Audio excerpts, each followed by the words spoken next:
Good evening, everyone. Thank you very much for coming together for our immersion in this great body of wisdom that's both in a written text before us and in the souls, spirits, and wisdom of those who are before us as well. We are in Parshat Toldot, which is in the book of Genesis. It begins in chapter 25 at verse 19. We'll read through our English translation. I'll share with you a focus study about this week's portion, and then we'll open it up for our collaborative conversation about it. If you'd like to go ahead and unmute at this time, together we can recite the blessing, giving thanks for the opportunity of this moment. Baruch atah Adonai Eloheinu melech haolam asher yishanu mitzvotav v'tzivanu la'asot b'divrei Torah. Thank you, God, for the opportunity to immerse ourselves in words, deeds, and relationships of Torah. I'll share with you the opening verses of this week's portion, and then I'll offer others an opportunity to read as well. We are in chapter 25, verse 19 of the book of Genesis. This is the story of Isaac, son of Abraham. Abraham begot Isaac. Isaac was 40 years old when he took to wife Rebekah, daughter of Bethuel, the Aramean of Padam Aram, sister of Laban, the Aramean. Isaac pleaded with Adonai on behalf of his wife because she was barren. And Adonai responded to his plea, and his wife Rebekah conceived. The children struggled in her womb, and she said, "If so, why do I exist?" She went to inquire of Adonai, and Adonai answered her, "Two nations are in your womb. Two separate peoples shall issue from your body. One people shall be mightier than the other, and the older shall serve the younger." Kath, would you like to read starting at verse 24? Yes, thank you, Rabbi. When her time to give birth was at hand, there were twins in her womb. The first one emerged red like a hairy mantle all over, so they named him Esau.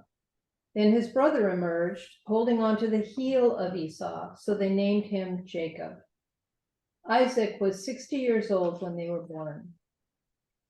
When the boys grew up, Esau became a skillful hunter, the wild sort, but Jacob became the mild type, raising livestock. Isaac favored Esau because he had a taste for game, but Rebekah favored Jacob. Once when Jacob was cooking a stew, Esau came in from the open, famished. And Esau said to Jacob, "Give me some of that red stuff to gulp down, for I am famished," which is why he was named Edom. Jacob said, "First, sell me your birthright." And Esau said, "I am at the point of death, so of what use is my birthright to me?" But Jacob said, "Swear to me first." So he swore to him and sold his birthright to Jacob. Jacob then gave Esau bread and lentil stew. He ate and drank, and he rose and went away. Thus did Esau spurn the birthright. Thank you. Rico, do you want to read a little bit there to start 26, chapter 26? Yes, Rabbi, thank you. There was a famine in the land, aside from the previous famine that had occurred in the days of Abraham. And Isaac went to Abimelech, king of the Philistines, in Gerar. The Lord had appeared to him and said, "Do not go down to Egypt. Stay in the land which I point out to you. Reside in this land, and I will be with you and bless you. I will give all these lands to you and to your offspring, fulfilling the oath I swore to your father Abraham. I will make your descendants as numerous as the stars of heaven, and give to your descendants all these lands, so that all the nations of the earth shall bless themselves by your offspring, inasmuch as Abraham obeyed me and followed my mandate, my commandments, my laws, and my teaching." Thank you, Richard. Anna, would you like to read a little bit? We're at verse 6 of chapter 26. Isaac therefore settled in Gerar. When the people of that place asked about his wife, he answered, "She is my sister."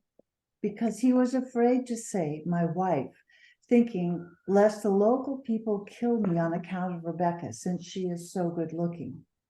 As his days there stretched out, Abimelech, king of the Philistines, happened one day to look out of a window, and he saw Isaac fondling his wife, Rebekah. So Abimelech summoned Isaac and said, look, she must be your wife. Why then did you say she is my sister? Isaac said to him, I spoke that way for fear of dying on her account. But Abimelech said, what is this that you have done to us? One of the people nearly lay with your wife. You would have brought suffering upon us for our guilt. The king thereupon instructed all the people, anyone who touches this man or his wife will be put to death. Thank you so much. Eli, do you want to read a little bit, starting at verse 12? Sure. Isaac sowed in that land, and in that year he reaped 100-fold. Thus had Hashem blessed him. The man became great and kept becoming greater until he was very great. He had acquired flocks and herds of cattle and much enterprise, and the Philistines envied him. All the wells that his father's servants had dug in the days of Abraham his father, Philistines stopped up and filled them with earth. And Abimelech said to Isaac, go away from us, for you have become much mightier than we. So Isaac went from there and encamped in the valley of Gerar and dwelled there. Go ahead, why don't you go all the And way Isaac through? returned and he dug the wells of water, which they had dug in the days of Abraham his father, and which the Philistines had stopped up after Abraham's death, and he called them by the same names that his father had called them. Isaac's servants dug in the valley and found there a well of fresh water. The herdsmen of Gerar quarreled with Isaac's herdsmen, saying, the water is ours. So he called the name of the well Esek, because they vied with him. Then they dug another well, and they quarreled over it also. So he called its name Sitnah. He relocated from there and dug another well, and they did not quarrel over it. So he called its name Rehoboth, and said, for now Hashem has granted us ample space, and we will be fruitful in the land. Thank you so much. Dan, do you want to read a little bit this evening? Sure. We're on verse 23. Okay, thanks. He went up from there to Beersheba. That night, God appeared to him and said, I am the God of Abraham your father. Do not be afraid, because I am with you. I will bless you and multiply your descendants for the sake of Abraham my servant. He built an altar there, and he prayed in the name of God. He pitched his tent there, and Yitzhak's servants dug a well there. Abimelech went to him from Gerar with a group of his companions and Pichol, his army general. Yitzhak said to them, why have you come to me if you hate me, and you sent me away from me? They said, we see that God was with you, and we saw that God was with your father. So we said, let the oath that was between us in the days of your father be between ourselves and you. Let us form a covenant with you that you do no harm to us, just like as have not touched you. And just as we only treated you well, we sent you away in peace. You too, blessed one of God, now do the same. Yitzhak made a feast for them, and they ate and drank. Thank you so much, Dan. Let me invite Mark Thompson. Would you like to read starting at verse 31? Yes, thank you, Rabbi. And they arose early in the morning, and they swore one to the other, and Isaac escorted them, and they went away from him in peace. And it came to pass on that day that Isaac's servants came and told him about the well that they had dug, and they said to him, we have found water. And he named it Sheba. Therefore, the city is named Beersheba until this very day. And Esau was 40 years old, and he married Judith, the daughter of Beri the Hittite, and Mazamath, the daughter of Elon the Hittite. And they were a vexation of the spirit to Isaac and to Rebekah. Came to pass when Isaac was old and his eyes were too dim to see, that he called Esau his elder son, and he said to him, my son. And he said to him, here I am. And he said, Behold now, I have grown old. I do not know the day of my death. So now sharpen your implements, your sword, and take your bow, and go forth to the field and hunt game for me. And make for me tasty foods as I like, and bring them to me, and I will eat, in order that my soul will bless you before I die. Thank you so much, Mark. And Marty, would you like to continue there at verse 5? Yes, Rabbi, thank you. Rebekah had been listening as Isaac spoke to his son Esau. When Esau had gone out into the open to hunt game to bring home, Rebekah said to her son Jacob, I overheard your father speaking to your brother Esau, saying, Bring me some game and prepare a dish for me to eat, that I may bless you with the Lord's approval before I die. Now, my son, listen carefully as I instruct you. Go to the flock and fetch me 2 choice kids, and I will make of them a dish for your father, such as he likes. Then take it to your father to eat, in order that he may bless you before he dies. Jacob answered his mother Rebekah, But my brother Esau is a hairy man, and I am smooth-skinned. If my father touches me, I shall appear to him as a trickster, and bring upon myself a curse, not a blessing. But his mother said to him, Your curse, my son, be upon me. Just do as I say and go fetch them for me. Thank you so much, Marty. Let me write, Robert, would you like to continue at verse 14? Yes, thank you. And he went and fetched and brought them to his mother, and his mother made savory meat, such as his father loved. And Rebekah took goodly raiment of her eldest son Esau, which were with her in the house, and put them upon Jacob, her younger son. And when she put the skins of the kids of the goats upon his hands, and upon the smooth of his neck, and she gave the savory meat and the bread which she had prepared into the hand of her son Jacob. And he came unto his father and said, My father. And he said, Here am I, who art thou, my son? And Jacob said unto his father, I am Esau, thy firstborn. I have done according as thou badest me. Arise, I pray thee, sit and eat of my venison, that thy soul may bless me. And Isaac said unto his son, How is it that thou hast found it so quickly, my son? And he said, Because the Lord thy God brought it to me. And Isaac said unto Jacob, Come near, I pray thee, that I may feel thee, my son, whether thou be my very son Esau or not. And Jacob went near unto Isaac his father, and he felt him and said, The voice is Jacob's voice, but the hands are the hands of Esau. And he discerned him not, because his hands were hairy, and his brother Esau's hands. So he blessed him. Thank you so much, Robert. Let me invite Dave. Would you like to continue there at verse 24? He asked, Are you really my son Esau? And when he said, I am, he said, Serve me and let me eat of my son's game, that I may give you my innermost blessing. So he served him, and he ate, and he brought him wine, and he drank. Then his father Isaac said to him, Come close and kiss me, my son. And he went up and kissed him. And he smelled his clothes, and he blessed him, saying, Ah, the smell of my son is like the smell of the fields that Adonai has blessed. May God give you of the dew of heavens and the fat of the earth, abundance of new grain and wine. Let people serve you and nations bow to you. Be master over your brothers, and let your mother's sons bow to you. Cursed be they who curse you. Blessed are they who bless you. No sooner had Jacob left the presence of his father Isaac, after Isaac had finished blessing Jacob, then his brother Esau came back from the hunt. He too prepared a dish and brought it to his father, and he said to his father, Let my father sit up and eat.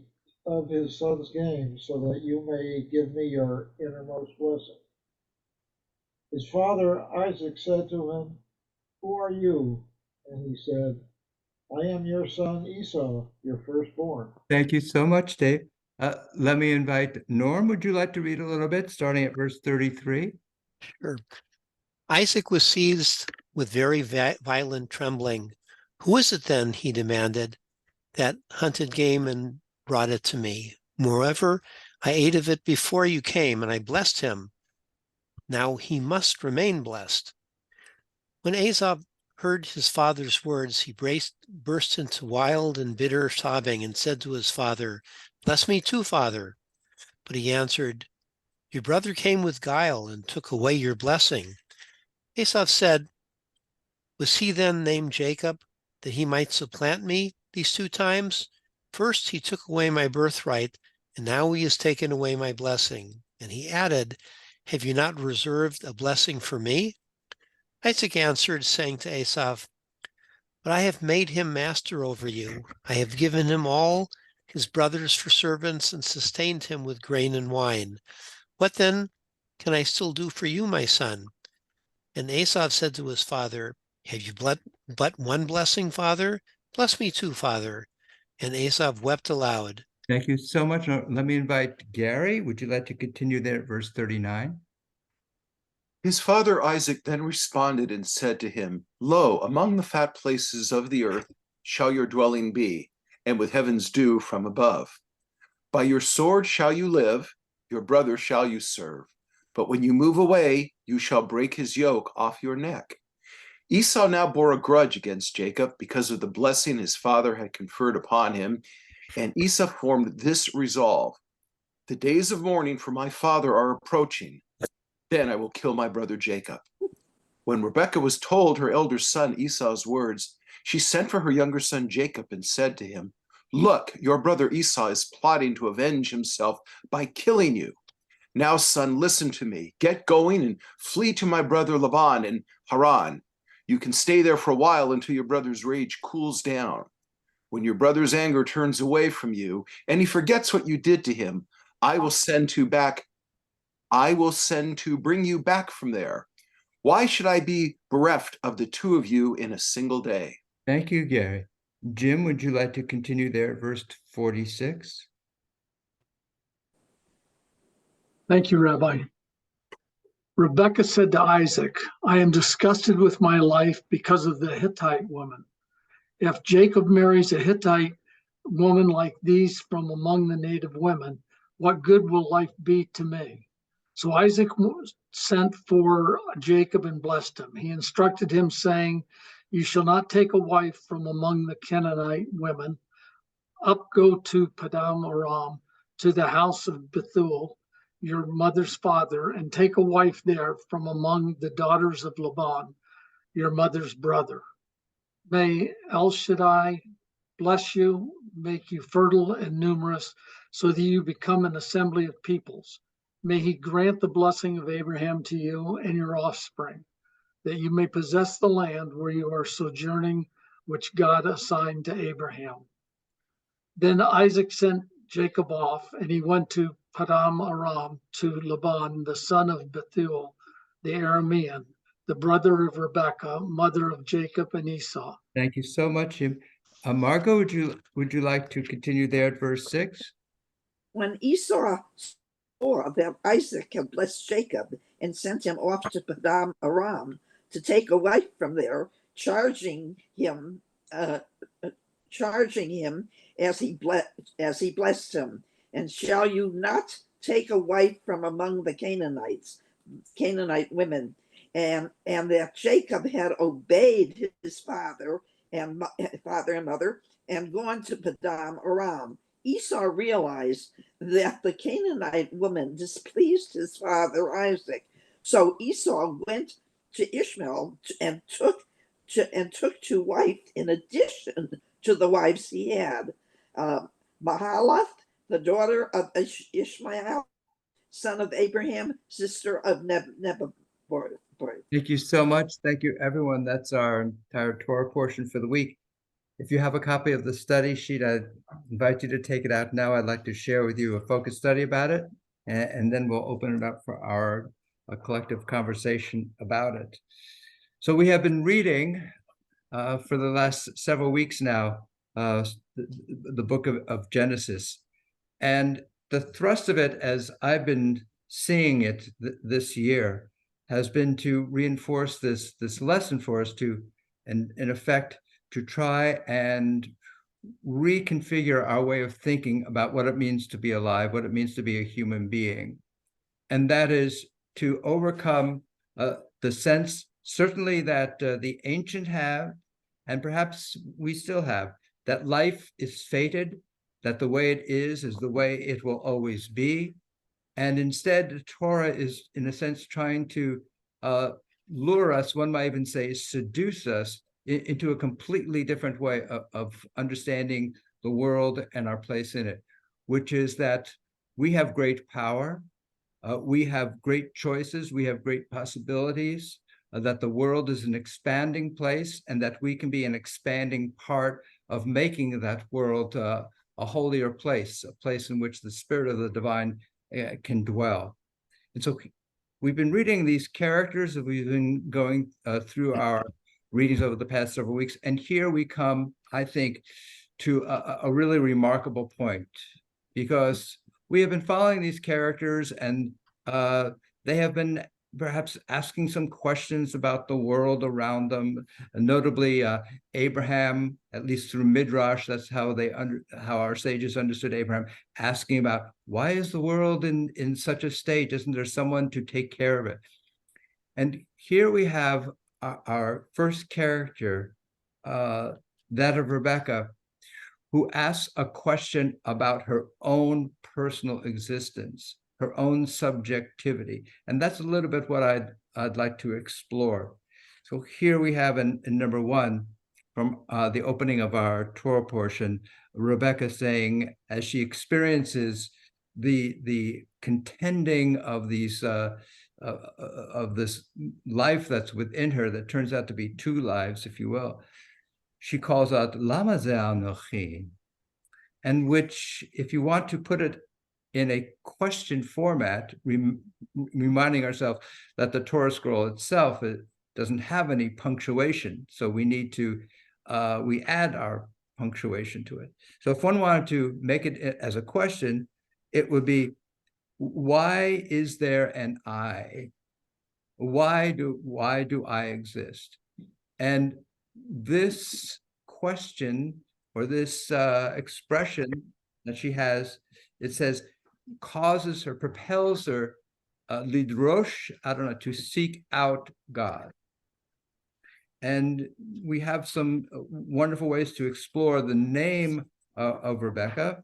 So here in number 3, I have at the very top Rivka, and it's really unclear exactly what the root of Rebecca's name is. There's some speculation that it has to do with the notion of the verb to tie together, to bind. What we have is a Hebrew word, marvek, which is a stall, a surrounding that one puts a cattle into, as so that they can nourish and be sheltered and feed in.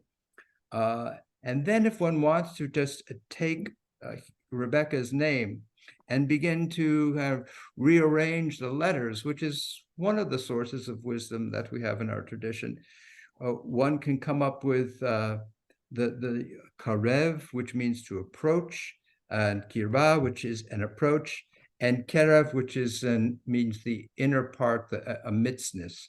So if you will, this emphasizes that what Rebecca is doing is this spirit, this being that is exploring her own inner purpose, her own inner existence, her subjectivity. And we have from this wonderful Hasidic commentary, Mecha Shiloach, which we have encountered before. This is the collected work of Mordechai Yosef Lehner, who is the founder of the Ishbitzer Hasidic dynasty, who lived about 1801 to about 1854. He wrote this about the expression that Rebecca uses here when she calls out Anochi. He writes, Anochi Adonai Elohecha, I am Adonai your God. And this is from the moment at Mount Sinai. And the Meshaloach goes on, the word ani is not used, which is the first person, a singular pronoun for I. The word ani is not used, but rather anochi, which is another way of expressing the first person singular pronoun. Had it been written ani, the meaning would have been that the Holy Blessed One had revealed God's light to Israel in all its completeness. And then they could not have reached deeply into God's words, for God would have already revealed everything. The additional letter kaf in Anochi, and there you see I put ani and then Anochi. So you see we have the addition of the letter kaf.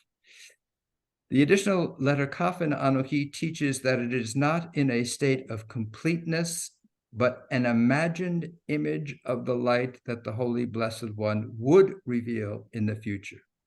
So what Meheshiloach is bringing here is by adding in the kaf.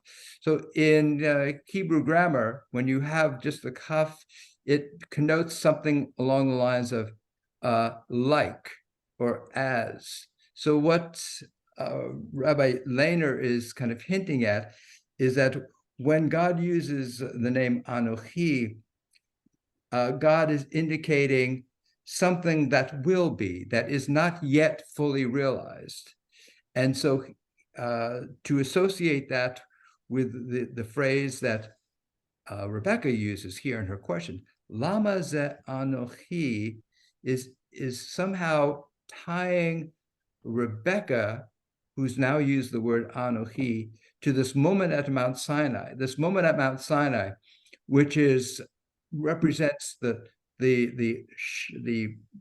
breaking of old ways, the insertion of the Spirit of God into this present moment where all of Israel is exploring new possibilities, all of which has to do with a greater sense of responsibility and of mutual accountability to one another. And so, in a sense, one can think of that this physical birth that Rebecca is about to give is somehow associated with this spiritual and ethical birth that God proclaims at Mount Sinai. So I was playing with this notion, this image, as I read that, about these are two sites of birth, the site of the birthing of some new possibilities. So that is, you turn over, again, because there's no punctuation in our Torah scroll, one can now read it not only as a question, but one can read it as a declarative statement. So as a question, Lama ze anochi would be, why am I the site of an unfolding divine story? If one wanted to read this now as a declarative statement, I suggest you could read it this way. Why? I am the site of an unfolding divine story. So here she begins perhaps with a sense of questioning, why is this happening to me? And as she asks that, all of a sudden she has this perhaps epiphany, this revelation that, oh wonder, I am birthing new possibilities. So as I thought about this way of looking at what's happening in the Torah portion, I turned to this great painting by Caravaggio, the great Renaissance painter Caravaggio. If you have a copy of it, I invite you to look at it now. It's his painting, the Supper at Emmaus. It is a story that one finds in the Gospel of Luke. And the basic outline of the story is that 2 days after the crucifixion of Jesus, two of his disciples are walking from Jerusalem to the village of Emmaus, and they encounter someone along the way, someone that they don't recognize. To them, this person is a stranger. and they begin having an engaged conversation with him. They invite him to have supper with them at an inn, and at the inn, they're eating together. And at the moment when this stranger to them blesses the bread, they have this moment of shock and realization that this stranger is actually Jesus, who has returned from the dead. So that is the moment that Caravaggio has chosen to try and give some meaning to this story that's in the Gospel of Luke. Other artists, including Rembrandt, have taken the story of the moment at Emmaus and portrayed it in different ways. But here, Caravaggio has taken this moment of realization by these two disciples of who it is that's before them. And what Caravaggio has done in many ways has been to defy a lot of the aesthetic underpinnings and rules of Renaissance art.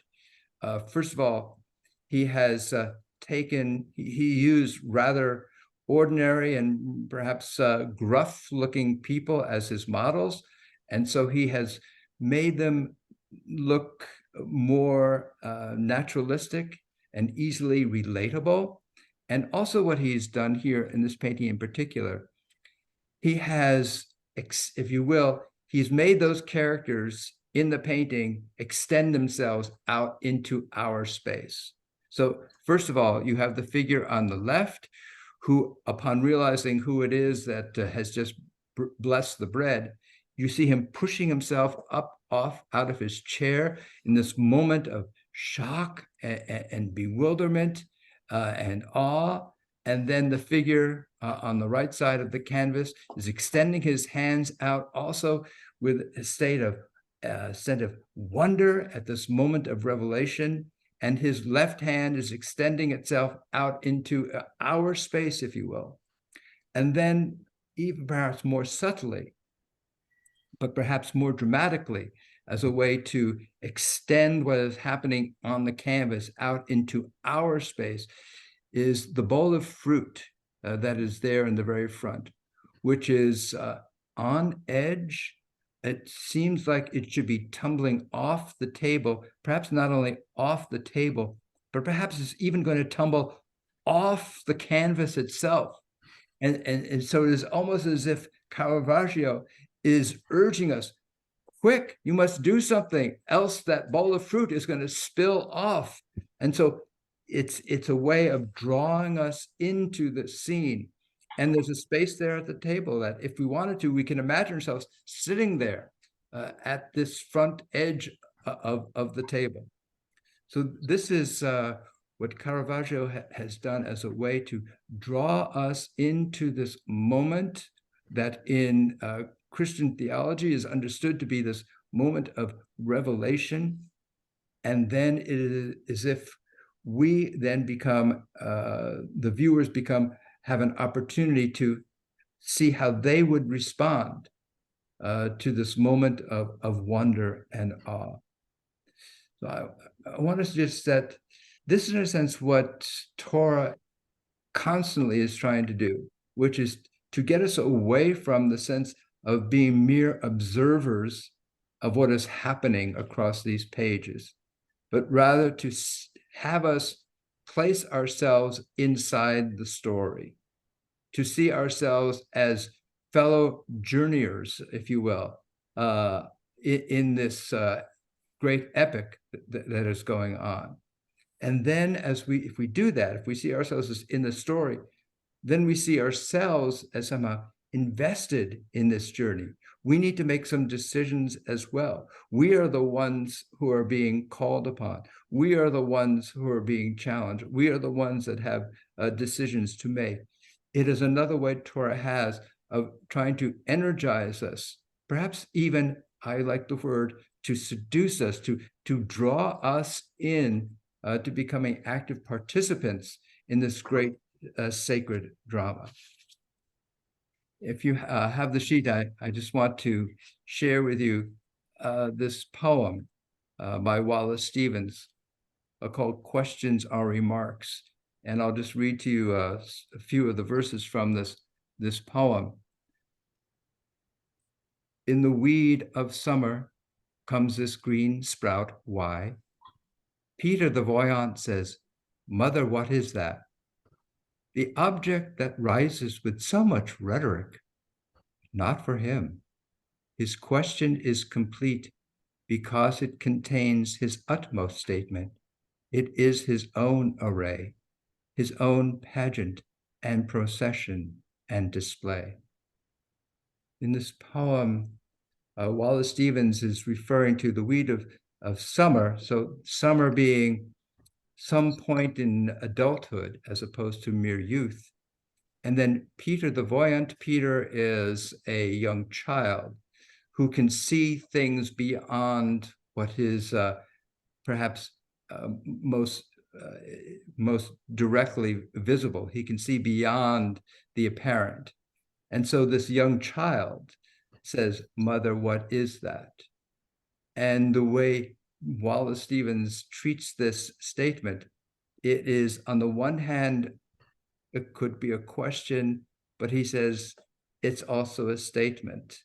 And so sometimes we have questions, and one can put it this way: if we live within the question itself, we discover that the question really is a statement. And so this is what has happened with Rebecca, perhaps in this Torah portion. What her question is, Lama ze anochi, quickly becomes a declarative statement. Why am I the site of an unfolding divine story? Why? I am the site of an unfolding divine story. So I just share with you this notion that if we live within questions long enough, we discover that what we're asking is what we're really answering. And so I would love to know what you experienced when you were looking at the painting, when you were reading this week's Torah portion. So let me call upon Kath and Anna. Yeah, go ahead, Kath, and then Richard, and then I'll call on others as well. Thanks, Rabbi. As we were reading through, and I had read it before as well, I was really struggling with the subterfuge that Rebecca did with Jacob. And I mean, it was marked, they both were complicit. It was, it wasn't covert, it was overt, it was intentional. And then I remembered that when the children in her womb, she's talking to Yud-He Vav-He, and Yud-He Vav-He responds and says, 2 nations are in your womb, 2 separate people shall issue from your body. 1 people shall be mightier than the other, and the older shall serve the younger. So he told her, this is what's going to happen. So, then I started thinking, well, is she just doing this to fulfill what Yud-He Vav-He told her? To make it happen. She was doing what she could to make that happen. It totally turned it on its head. I hadn't even thought of it that way before. So just one thing I want to add is that what seems to be clear and certain, as we've seen before, is we are defied. I want to suggest Torah defies our easily drawing conclusions about anything. So, for example, the way this Torah portion ends. So on the one hand, there are 2 endings to it, in a sense.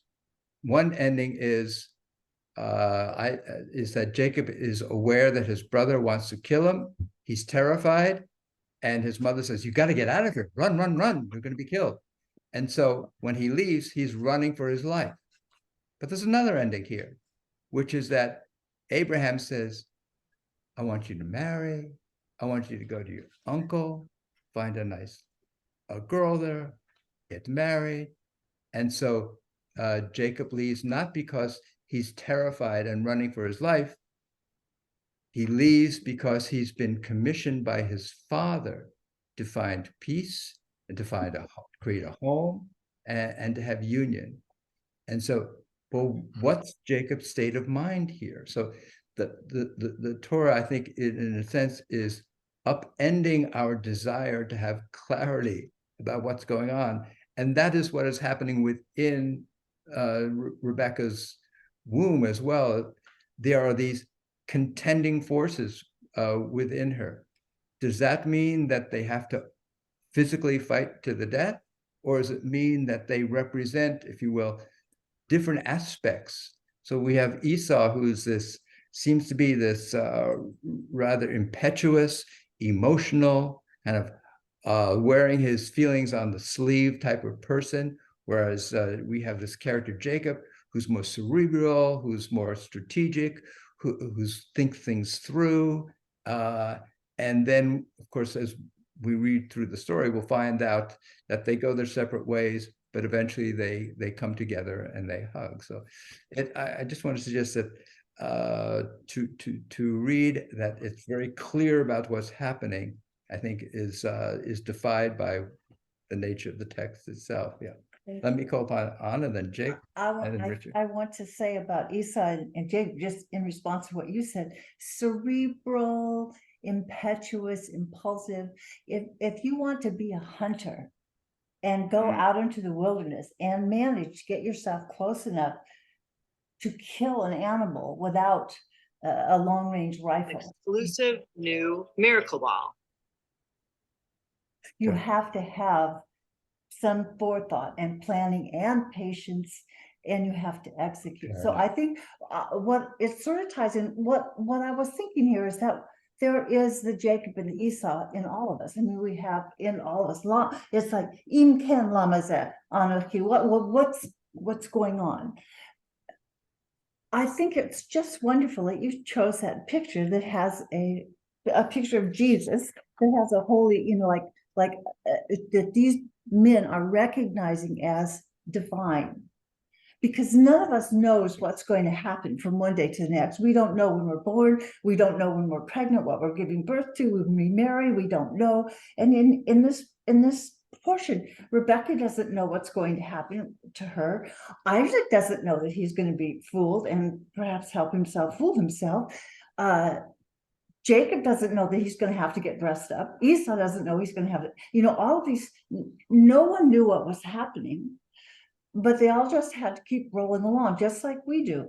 The thing is, I think you got it in the picture, to recognize the divinity in everyone that we walk this earth with.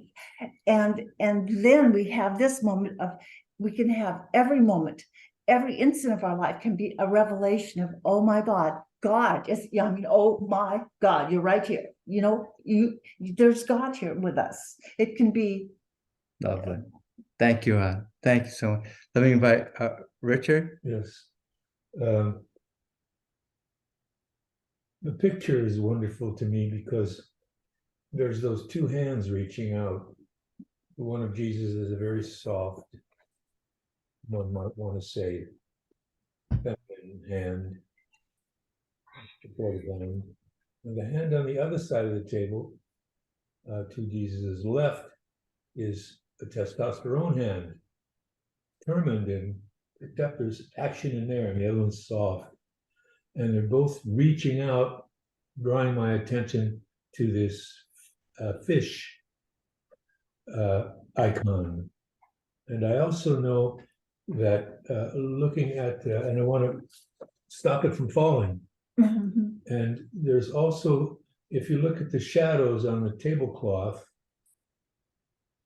they're the formation of another hand. There's another hand there. Lovely. Thank you. And finally, the last thing is I read recently, looking up the word Hamas, which is the acronym for the organization, but it's also a name.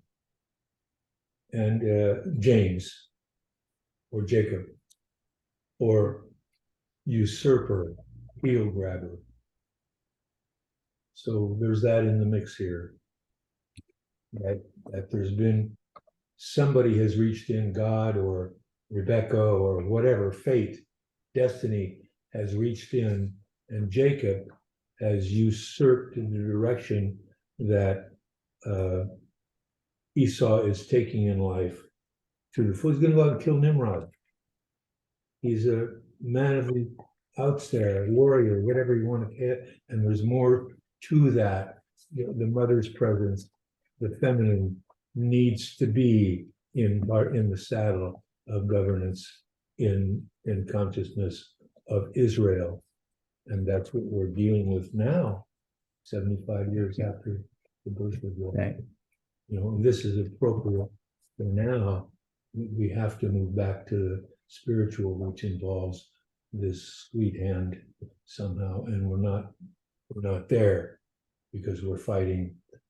Somebody had to usurp going into one direction. I can't go on about it. I don't know, but I think that's what this episode is about, and that it comes on 2 days before. You've now got this thing going on in the House of whether or not we're going to fund our government. You know, get it before it hits the ground. Okay, thank you, Rich. Let me call upon Marty, Rose, and Mark, Robert, Catherine. So go ahead, Marty. I think we've all seen that the passages, the parshas, often have themes or lessons that are available to the reader. And the theme that I see in this passage is challenging your lot in life. Because at this day and age, at least, the primacy of birth order was extremely important. And the first son always had a terrific advantage over his younger siblings. But yet, when you have it in the same birth, there is some confusion about, well, how important is that primacy? So we start out, Esau is willing to trade his being first for a bowl of lentils. Well, how much did he value that primacy if he was going to give it away for a bowl of lentils for one meal? So that showed that he didn't really care about it. There's a lot of confusion in there. When Isaac is deceived by the food that is brought to him, nobody in that day would have failed to distinguish between lamb and a game animal. He may have been blind, but he wouldn't have failed that. So that's unbelievable. It doesn't really make sense. And then the whole thing about the hairiness, it's also hard to believe. Usually your senses are enhanced when you lose one sense. So it's almost like they're baiting you to believe this when you know it really can't be true. So, and also it's really hard to believe that he couldn't distinguish one voice from the other. So at any rate, the point I'm making is that Isaac was not born first, and yet he challenged his lot in life, and he was able to become the first and most important child. Now, of course, supposedly God recognized that, but Isaac didn't know that. And so he is taking the bull by the horns, and he is making the best of his life. And that's the challenge for all of us, regardless of our individual circumstances, to try to make the most of what we're dealt with. Do most with what you can with the cards that you're dealt.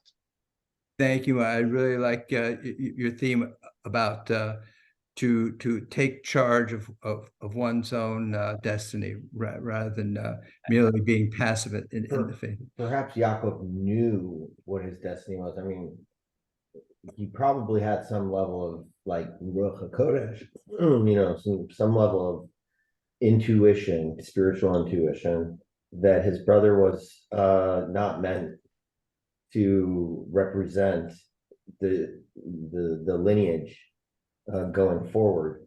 And furthermore, if Rivka, who in that context, and sorry for interrupting the people that were waiting, but if what she's saying is, wow, what an amazing thing, why then is she going next to God? She's literally the next pasuk is she's going to inquire of Hashem because something's going on inside of her belly. Doesn't really know. Then she gives birth. We don't know what she says to Yaakov. That's right. So we can imply almost that through that relationship, in that one pasuk where it says Rivka loved Yaakov the most. Most likely she told Yaakov the story, right? She taught him to come. Yeah, She knew. She told Yaakov, get ready for this moment. There is going to be a moment. thank you. Thank you. All right, so let me call now upon Rose and then Mark, Robert, Catherine. Go ahead, Rose. Well, first of all, I think Yitzhak kind of knew that there was something fishy going on. He says as much. It's kind of like Red Riding Hood, oh, grandma, what big eyes you have, and all this, I think he kind of knew at some level. But what's interesting to me is Rivka's, you see these women at all these intervals because they are prophetesses in some way. They kind of, men are kind of like in the here and now, like, I want my stew, I want this. But the women are playing the long game all through. And whether they're prophetesses or what, they kind of know which direction things have to go in. So you have Sarah saying, even though it sounds cruel, get rid of this, get rid of the slave woman and her child, because Isaac is going to be the way to go. You have Rebecca knowing, saying, let me take care of it, because Yaakov is saying, oh, Dad'll find out. She said, don't worry about it. Let me take care of this. And then you have Yocheved hiding her son because she knew he was glowing. This child was letting off this special light. So she said, this kid is special. This child has to be preserved under any circumstances. So she and Miriam work out this thing to say, this is a child who's going to do something for Bnei Israel. And then you have Tamar, who does something very similar. She says, yeah, I'm going to put one over on my father-in-law, and I'm going to commit incest in a way. But I'm doing it, and let the sin fall on me, because this is the way things have to be. And in a way you can say these women are prophetesses. They say, this is the course of history. It's my job. It's my Hineni moment to take by whatever means necessary, often by subterfuge, say, although it looks like things are going this way, I know better. I know, I've been inspired to know that things have to go this way, and it's my job to facilitate that. And you see this all through the Torah. So I want to pick up on one theme of yours, which is especially that the role that women seem to play in terms of seeing beyond the moment and what seems to be inevitable, and then seeing what needs to be done. Right, they play the long game. They know. And we'll see that as Midrash understands that that's what's happening when the Israelites are enslaved in Egypt, that the women see beyond what seems to be the inevitable and sustain the entire people for the moment of the freedom. So we'll explore that a little bit more when we get to Exodus. So thank you so much, Rose. Let me call upon Mark and then Robert and Catherine. First of all, I wasn't here last week, and I'm sorry I wasn't, because had I been there, I would have introduced my friend Norm Rosen. Norm, I'm so glad that you're joining us. Norm and I have been friends for, I don't know, Norm, 30 years or so now at this point? Okay. Probably. I don't know if he can hear me, but anyway.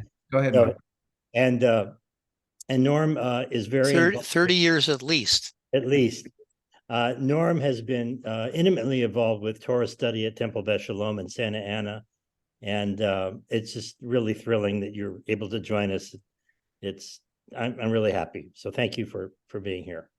Rabbi, when you were talking about Anochi Adonai Elohecha, immediately I thought of the Kiddusha. And in the Kiddusha, we have a response, Ani Adonai Elohechem. And I'm thinking, why is there a difference between the two? So I went back and I looked at Exodus 22, where it is Anochi Adonai Elohecha. And the context of this is that Moses has just come down from the mountain. And he's saying to the people, this is what God has said to me. I am the Lord your God. In this case, it is Elohecha. I think it's a personal God. It's not yet the collective God. So now when we're doing the Kiddusha, it's Ani Adonai. Ani, it's more personal now. It's not the Anochi kind of trying to figure out what this is. Ani Adonai Elohechem, plural, your God. And I just thought that there was a kind of an interesting transition there. And I was trying to understand that, and I appreciate it. So that's nice. Thank you, Mark, for bringing that up. Let me call upon Robert and then Catherine. Go ahead, Robert. Yes, thank you so much. Once again, it's a lovely evening. I love the fact that so much has revolved around the concept of womanhood. I want to go to verse 23 of chapter 25, because I have to tell you this, and Marty, I wish you and I could have a conversation, because that tasting of the dishes has a symbolic story that could unfold like a rose. And the Lord said unto her, 2 nations are in thy womb, and 2 manner of people shall be separated from thy bowels, and the one shall be stronger than the other people, and the elder shall serve the younger. I wonder we might just look at that. So the elder represented force. The younger represented attributes of patience, thoughtfulness, etc. Not of force, but cooperation, etc. All those things we associate with womanhood. And interestingly enough, I will also say it's prophetic, because we live in an age where those qualities, cooperation, consultation, consideration, etc., are the ones that are critical to unite humanity. So here we have the elder, which is typically, historically been war. Primogeniture is a rule typically throughout the centuries. We have force now, even though it is older, subjected to the rule of these qualities. And so I thought that was just a wonderful symbol. And then, there's a verse in the Quran and the Baha'i writings that says, man schemes and God schemes, and God is the best of schemers. So sometimes what is apparent, right? What is apparent is not the intent. And so I just love this and the way it unfolded. If I can, just to Marty's point, there were 2 things to taste, and it was the sweetness that he wanted. The first one, venison, is excellent. Comes from a hunter. The sheep comes from a peacemaker. If we look at the venison and the lamb as attributes, both good, one better, that of the lamb, the sweetness of the qualities of Jacob exceeding the sweetness of the qualities of his brother Esau, then I think it unfolds symbolically, beautifully. And I love story, and I love being with you all on Thursday. And also I'm getting a sense of what Hebrew sounds like, which is, I might be fluent at some point. So anyhow, thank you so much. Thank you, Robert. Catherine. Yes, thank you, Rabbi. That's a tough act to follow. I was struck by echoes of previous Parshat in this Parshat.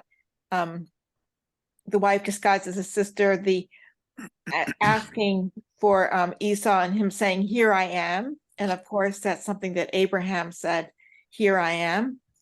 But this time it becomes kind of equivocal, because he's not always there when his father calls for him. And then I looked at the painting and saw that, really the painting is partly about the revelation of identity, or the revelation of identity. So it's initially pushing in a slightly different direction from where the Parshat is going. But when I listened to what Rose was saying, I realized that in fact, what we have in the Parshat is a revelation of the identity of Jacob as a leader. So it's not really necessarily about Esau, who has already ceded his birthright. It's about how do we discover that Jacob will be a leader. Oh, thank you, Catherine. Thank you for taking us back to that point. And what I'd like to do is also take us back to the painting for a concluding moment, because here's the story. If you haven't read the story itself in the Gospel of Luke, the figure on the left is, scholars say, is supposed to be Cleopas, who is and in the Gospel of Luke, Cleopas says, look, on the way, before they have this meal, is saying to the stranger, look, I had friends who went to this cave where Jesus was buried. They moved the rock, and look, he wasn't there.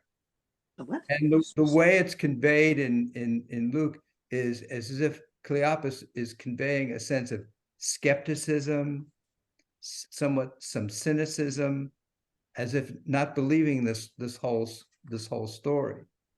And then when you put that together with, these are two disciples. These were not people who were foreign to Jesus. They were followers of Jesus. How could they not recognize him? They're walking down a road having this conversation, and they don't realize this is their teacher. This is the person that they devoted themselves to. This is the person they didn't know who this was. And so there's a way in which that story and this painting are both saying something about, I think, our capacity to distance ourselves from things that just don't fit within our paradigmatic way of thinking. And so if it goes outside the framework that we have established for what's possible, then we discount it.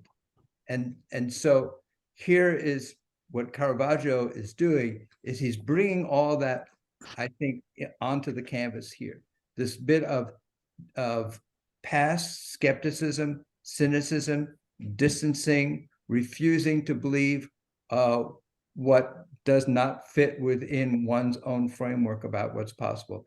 And something happens at the table that causes all of that to crumble, and all of that to shatter, and all of that to now be a moment when these two individuals at the table realize it is possible. Something can happen that goes beyond what I've insisted is not possible. And I want to suggest that's what Torah is constantly trying to do for us.